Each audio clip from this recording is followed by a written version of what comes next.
This is one surgery which every ophthalmologist should do and can do, and this is the Phakic IOL, which is the future of refractive eye surgery.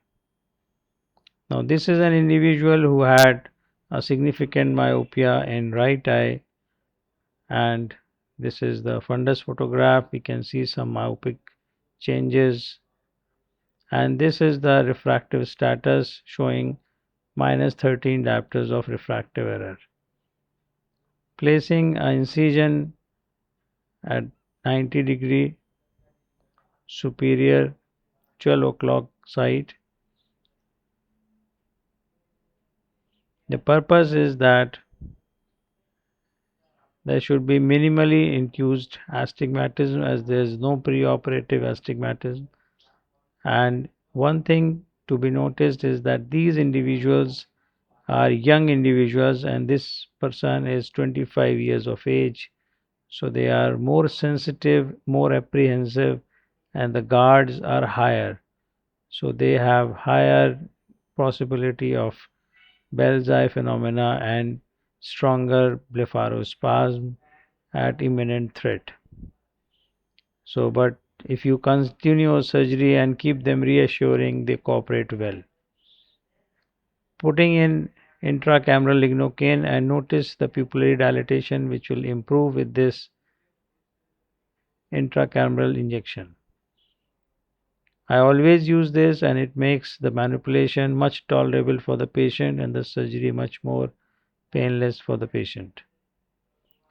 Now, for phakic IOLs, it is extraordinarily simple, and anyone who has done phaco surgery with clear corneal incision will instantly realize that the steps needed for removal of the crystalline lens are missing, and the moment you enter the anterior chamber and put in viscoelastic, you are ready to implant the phakic IOL. Turning off the retroillumination, and this is how we go for implanting this phakic IOL. Now this is refractive intraocular lens as named by Appasamy Associates, and the aim is that the leading haptics should go into the sulcus directly, so that reduces the need for manipulations. If the pupillary dilation is good and the injector tip is proceeded up to the midway of the cornea, it is possible to inject the leading haptic directly into the sulcus, which is the resting place for this IOL. Once you have placed the IOL in the chamber, always replenish and inflate the anterior chamber, and then see if you need to dial the trailing haptics as well. Here we have one of the haptics which is still in the anterior chamber, and this can be very easily dialed into the place behind the iris. Now, for anyone who has done PC IOLs, he will instantly realize that these IOLs are very large and very bulky, and that makes this surgery a little intimidating for an average cataract surgeon, because usually the posterior chamber IOLs are not as oversized compared to this, but there's usually just an apprehension, and anybody who has ever implanted a PC IOL, I believe he can do this surgery. Positioning the IOL, and here we can also see that there is a central hole which excludes the need for any peripheral iridectomy. Putting in injection pilocarpine, I usually dilute my injection pilocarpine by half dilution by mixing 1 ml of pilocarpine and 1 ml of BSS, and this makes the injection and subsequent ciliary body spasm less painful and tolerable for the patient. I always use intracameral pilocarpine because it assures me that the haptics are lodged properly in the place, and there is no possibility of leaving behind any haptic in the anterior chamber. proceeding for washing away the pilocarpine and viscoelastic, and this is one of the most important steps because it is usually seen that these patients will develop a very high IOP and secondary glaucoma if viscoelastic is not properly washed.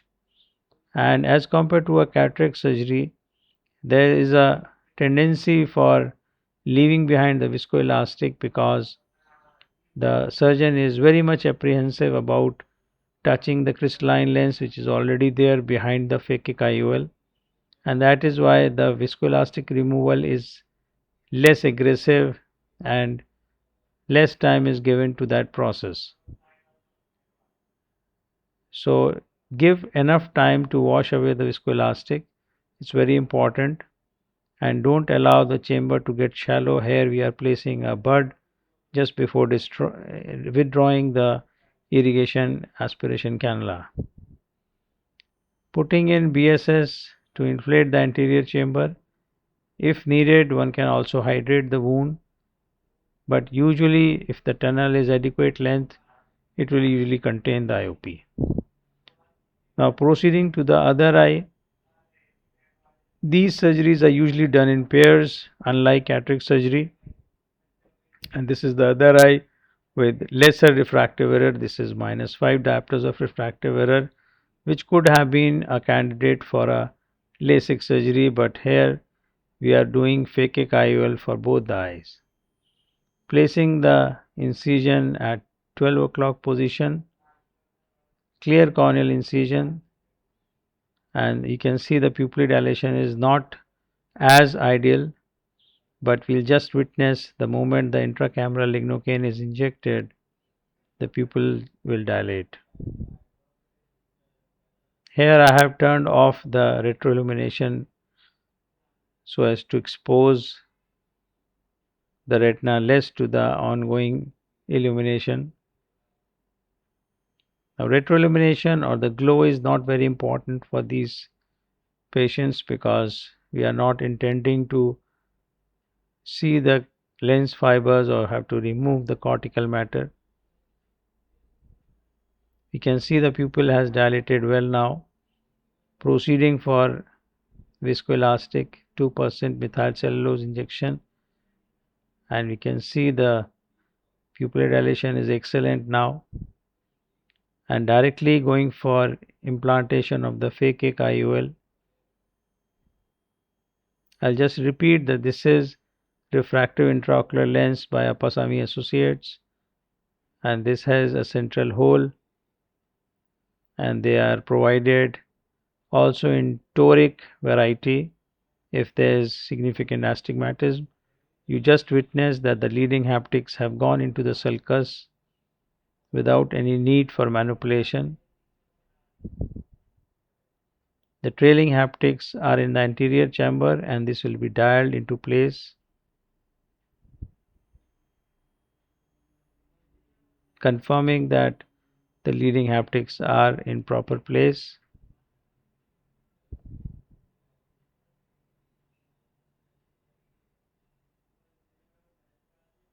Managing the trailing haptics have gone into the place.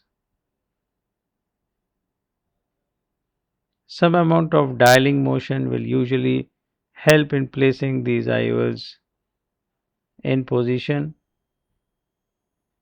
It's very reassuring if your IOL is well centered.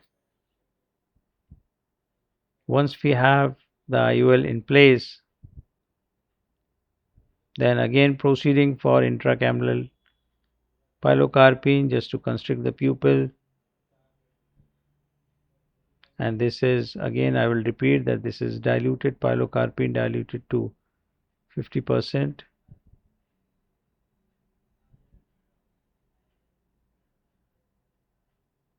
There's a central hole which we can see just now, and this makes it needless to do a peripheral iridectomy, either surgical or laser assisted.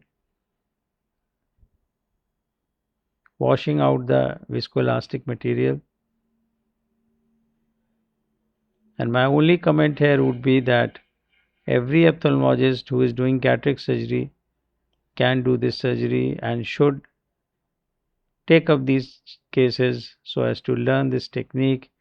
And I know that in numerous discussions, I have had opinions from my colleagues who say that this is going to be the future of refractive surgery owing to so many advantages it offers when compared to corneal refractive surgeries.